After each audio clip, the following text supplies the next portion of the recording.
থাম্বনেলে যেরকম তোমরা লেখা দেখেছো জিতু কামাল ওয়েব সিরিজে, হ্যাঁ এই কথাটা কিন্তু কোনো মিথ্যে কথা দিয়ে তোমাদেরকে ভিডিওতে টেনেছি এরকম কোনো কিন্তু ব্যাপার না। আজকের এই ভিডিওতে তোমাদেরকে একটা ইনসাইডার এক্সক্লুসিভ আপডেট শেয়ার করব। তার আগে ছোট্ট অনুরোধ করব, তোমাদের জন্য অনেক কষ্ট করে অনেক জায়গা থেকে আপডেটস কালেক্ট করি, তার জন্য তোমাদেরকে একটা কাজ করতে হবে, এই ভিডিওটা ভালো লাগলে লাইক করে দিও। চ্যানেলে প্রথমবার হয়ে থাকলে চ্যানেলটাকে অবশ্যই কিন্তু সাবস্ক্রাইব করে দিও, কারণ তোমরা যত এই পরিবারে আমার পরিবারের সাথে যুক্ত হবে তত কিন্তু আমার যে সোর্স সেটা কিন্তু আরো বাড়বে। সুতরাং তোমরা কিন্তু চ্যানেলটাকে অবশ্যই সাবস্ক্রাইব করে দিও, এবং তোমরা যখন সাবস্ক্রাইব করবে আমারও কিন্তু কোথাও গিয়ে মোটিভেট আমি পাবো যে আবার কিন্তু একটা ভালো আপডেট তোমাদের জন্য নিয়ে আসার জন্য। তাই তোমরা যারা চ্যানেলে প্রথমবার রয়েছে অবশ্যই কিন্তু আগে চ্যানেলটাকে সাবস্ক্রাইব করে দিও। তোমাদের যদি ভিডিওটা ভালো লাগে ভিডিওতে একটা লাইক করো, কমেন্ট করো। এই যে জিতু কামাল ওয়েব সিরিজে এটা কেন বললাম বা এই আপডেটটা কি, সেটা হচ্ছে তোমরা যদি আমার রেগুলার ভিডিও ফলো করো, আমি তোমাদেরকে জানিয়েছিলাম বহুদিন আগে জিতু কামাল কিন্তু চিরদিনই তুমি যে আমারের পরে আর ধারাবাহিক করবেন না। জিতু কামাল কিন্তু একটা ব্যাপার কিন্তু সব সময়তে বলেছেন, সেটা হচ্ছে যে তিনি এই ধারাবাহিকের পরবর্তীতে ডেলি শো অর্থাৎ ধারাবাহিক তো করবেন না, কিন্তু তার ইচ্ছে আছে ওয়েব সিরিজ করার, সিনেমা করার, এবং তার সিনেমা তো আসছে। এবং তোমরা অলরেডি কিন্তু একটা ব্যাপার জানো, যারা জানো না তাদেরকে বলছি, জিতু কামাল সে কিন্তু একটা প্রোডাকশন হাউস খুলতে চলেছে, এবং সেই প্রোডাকশন হাউসটার নাম হচ্ছে বাসুকি ফিল্মস। বাসুকি ফিল্মস হতে চলেছে এটার প্রোডাকশন হাউস। এবং তোমাদেরকে আমি জানিয়েছিলাম জিতু কামাল কিন্তু সে সিনেমাও করতে চলেছে, তাই তিনি প্রডিউস করবে, মানে কারোর আন্ডারে কিন্তু না, Jitu Kamal as producer as actor কিন্তু কাজ করবে।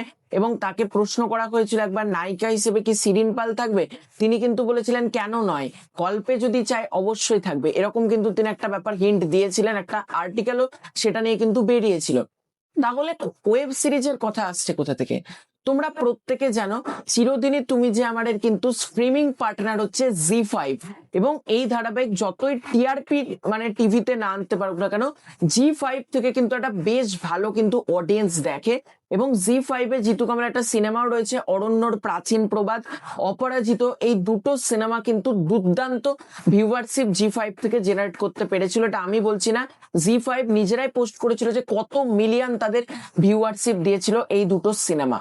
তো জিতু কামাল এবং জি5 মিলে একটা ওয়েব সিরিজ আনতে চলেছে, অর্থাৎ জি5 এর আন্ডারে জিতু কামাল একটা ওয়েব সিরিজ প্রডিউস করতে চলেছে। এটা কিন্তু প্রাথমিক খবর, হ্যাঁ এটা শোনা যাচ্ছে, এটা একদম অফিসিয়াল 100% হচ্ছে, এই তারিখ থেকে শুটিং শুরু, একেবারেই কিন্তু সেটা না, এটা প্রাথমিক পর্যায়ে এখনো রয়েছে।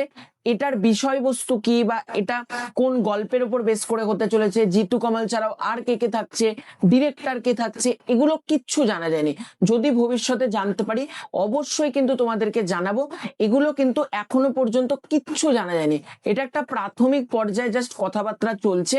এটা আমি জানতে পারলাম যে জিতু কামাল তার হাউস যেটা রয়েছে বাসুকি ফিল্মস, আমি একটা ভীষণ ইনসাইডার জায়গা থেকে খবরটা পেলাম, মানে তাদের প্রথম যে ওয়েব সিরিজটা হতে চলেছে সেটা কিন্তু জি5 এর আন্ডারে হবে, এবং সেটা লিড চরিত্রে কিন্তু আমরা জিতু কামালকে দেখতে পাবো। আমার খালি একটাই চাওয়া, এই ওয়েব সিরিজটা যদি হয় দারুণ ভাবে হোক, এবং অডিয়েন্স যেন একটা বিশাল সারপ্রাইজ পায়, মানে অডিয়েন্সের জন্য একটা যেন দুর্দান্ত কিছু আমরা পাই। দেখো জিতু কামালের সাথে কাস্টিং এ কে থাকবে, যেহেতু পরিচালককে এখনো পর্যন্ত আমরা কিচ্ছু জানি না, তাই এটা নিয়ে এখন কথা বলা ঠিক হবে না। তবে আশা রয়েছে, যেহেতু জিতু কামাল অ্যাজ প্রডিউসার কাজ করছে, জিতু কামাল এত বছর অ্যাক্টিং লাইনে যেহেতু রয়েছে, সুতরাং তিনি কিন্তু জানেন, অডিয়েন্সের পালসটা বোঝেন যে অডিয়েন্স কি জিনিস পছন্দ করে। অপরদিকে আমরা যদি জি5 এর কথা দেখি, জি5ও কিন্তু বেশ ভালো ভালো ওয়েব সিরিজ কিন্তু বাংলাতে বানিয়েছে, দুর্দান্ত ওয়েব সিরিজ বাংলাতে বানিয়েছে। এটা আবার প্রলয় হতে পারে, শিকারপুর, মানে দুর্দান্ত লেভেলের সব ওয়েব সিরিজ কিন্তু জি5 বানিয়েছে। সুতরাং জি5 এর উপর একটা আশা রয়েছে, এই কাজটা হোক। আমি যেটা প্রাথমিক পর্যায়ে যেটা শোনা যাচ্ছে, প্রাথমিক পর্যায়ে না, এটা যেন বাস্তবায়িত হয়, আমি এটাই চাইবো, খুব তাড়াতাড়ি যাতে এটা বাস্তবায়িত হয়, এবং আমরা যাতে অফিসিয়াল অ্যানাউন্সমেন্টটা খুব তাড়াতাড়ি পাই, সেটার জন্য অবশ্যই অপেক্ষাতে থাকবো। তো তোমাদের এই পুরো ব্যাপারটাকে কেন্দ্র করে কি মতামত কমেন্ট করে জানিও। খুব শীঘ্রই দেখা হচ্ছে নতুন কোনো ভিডিওতে, ততক্ষণের জন্য বাই বাই।